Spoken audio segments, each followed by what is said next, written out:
분리, 전복 테러 그리고 외세와의 결탁을 범죄화하고 종신형을 최대로 처벌하는 홍콩의 국가보안법을 비판하는 사람들은 홍콩의 야당 운동을 분쇄하고 선거 제도를 개편하고 거침없는 언론을 침묵시키며 한때 활력이 넘쳤던 시민사회를 무력화시키는 데 사용되었다고 말합니다.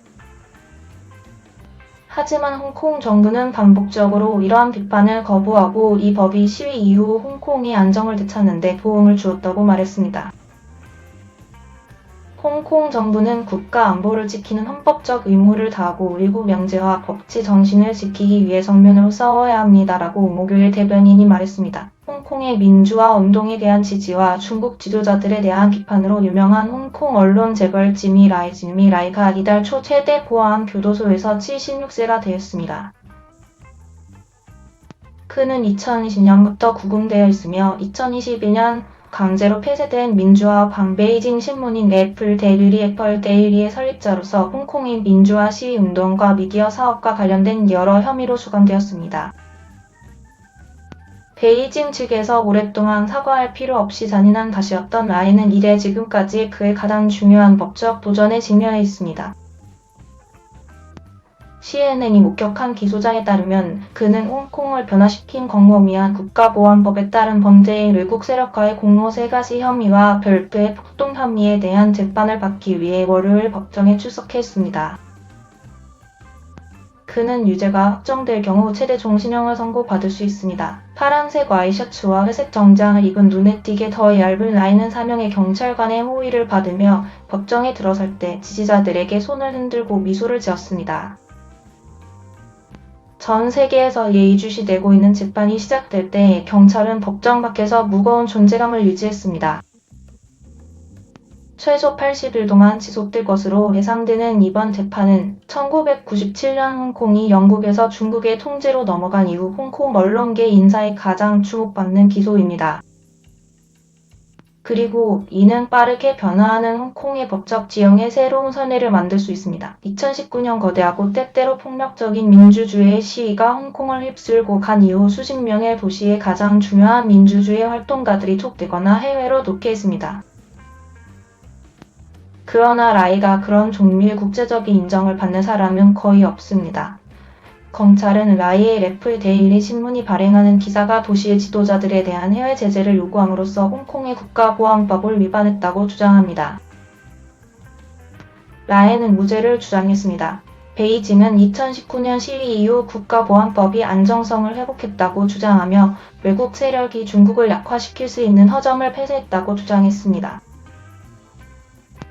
비평가들은 그것이 홍콩의 자유를 훼손하고 도시의 법적 환경을 변화시켰다고 말합니다. 지금까지의 모든 국가 안보 사건과 마찬가지로 세간의 이목을 끄는 이 재판에는 배심원단이 없으며 홍콩 지도자의 승인을 받은 위원회의 3명의 국가안보판사가 주재할 것입니다. 홍콩 법원은 다른 보통법 관할권의 외국인 변호사가 고객을 대표할 수 있도록 허용하지만 정부는 라이를 영국의 유력 인권 변호사가 대리하는 것을 막았는데 이 결정은 이 재판의 시작 날짜를 반복적으로 지연시키는 별개의 법적 도전을 겪고 있습니다. 한때 도시에서 가장 거침없는 인물 중 한 명이었던 라이는 그의 여러 차례 기소가 시작된 이후 소식이 거의 없습니다. 저는 그가 심리적으로 매우 강하다고 생각합니다. 그의 아들 세바스티앙 라이는 최근 런던에서 CNN과의 인터뷰에서 말했습니다.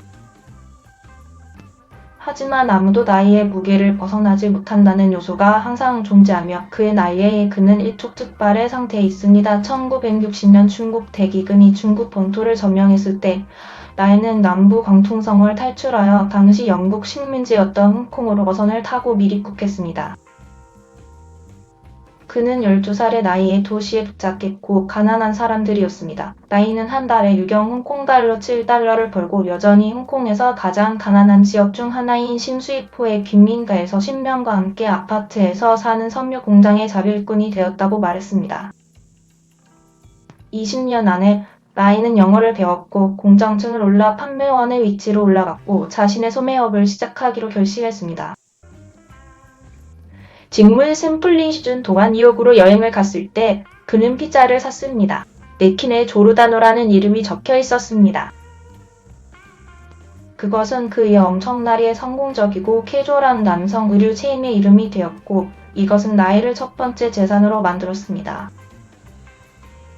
하지만 1989년 중국의 천안문 광장에서의 학생 시위자들에 대한 치명적인 탄압은 나이를 정치화시켰고 베이징의 지도자들을 공개적으로 비판하고자 하는 부유한 거물이라는 홍콩에서 드문 것을 만들었습니다.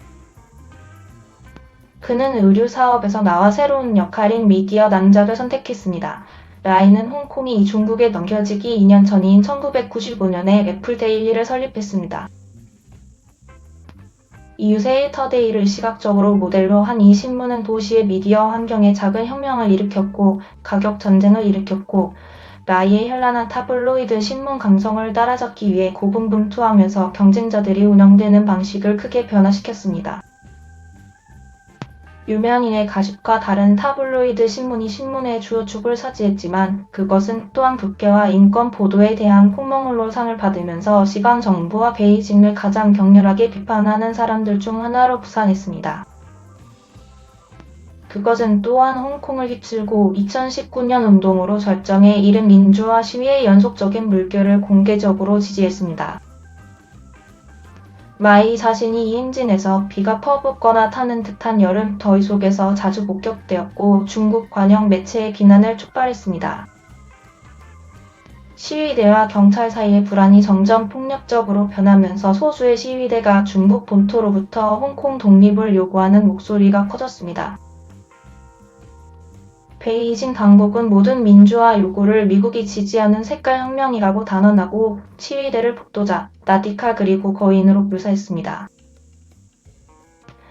독실한 가톨릭 신자이자 전 미국 대통령 도널드 트럼프의 열렬한 지지자인 라이는 외국 정부가 홍콩에 대해 중국에 압력을 가하도록 해외에서 광범위하게 로비를 벌였습니다.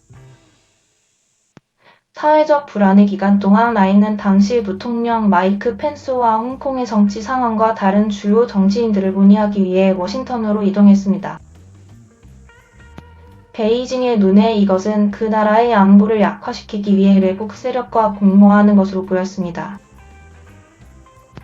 미국의 제재는 오랫동안 중국 당국을 격분시켰고 종종 상호 조치를 촉발시켰습니다. 2019년 시위 동안 베이징은 라이와 같은 공개적으로 구제를 요구하는 홍콩인들에게 분노했습니다. 1960년 중국 대기근이 중국 본토를 점령했을 때 라이는 남부 광동성을 탈출하여 당시 영국 식민지였던 홍콩으로 어선을 타고 미리 국했습니다. 그는 12살의 나이에 도시에 도착했고 가난한 사람들이었습니다. 라이는 한 달에 6영 홍콩 달러 7달러를 벌고 여전히 홍콩에서 가장 가난한 지역 중 하나인 신수이포의 빈민가에서 신명과 함께 아파트에서 사는 섬유 공장의 자발꾼이 되었다고 말했습니다. 20년 안에 라이는 영어를 배웠고 공장 채널 올라 판매원의 위치로 올라갔고 자신의 소매업을 시작하기로 결심했습니다. 직물 샘플링 시즌 동안 뉴욕으로 여행을 갔을 때 그는 피자를 샀습니다. 냅킨에 조르다노라는 이름이 적혀 있었습니다. 그것은 그의 엄청나게 성공적이고 캐주얼한 남성 의류 체인의 이름이 되었고 이것은 라이를 첫 번째 재산으로 만들었습니다. 하지만 1989년 중국의 천안문 광장에서의 학생 시위자들에 대한 치명적인 탄압은 라이를 정치화시켰고 베이징의 지도자들을 공개적으로 비판하고자 하는 부유한 거물이라는 홍콩에서 드문 것을 만들었습니다. 그는 의류 사업에서 나와 새로운 역할인 미디어 남작을 선택했습니다. 라이는 홍콩이 중국에 넘겨지기 2년 전인 1995년에 애플 데일리를 설립했습니다. 유세이 터데이를 시각적으로 모델로 한 이 신문은 도시의 미디어 환경에 작은 혁명을 일으켰고 가격 전쟁을 일으켰고 라이의 현란한 타블로이드 신문 감성을 따라잡기 위해 고군분투하면서 경쟁자들이 운영되는 방식을 크게 변화시켰습니다.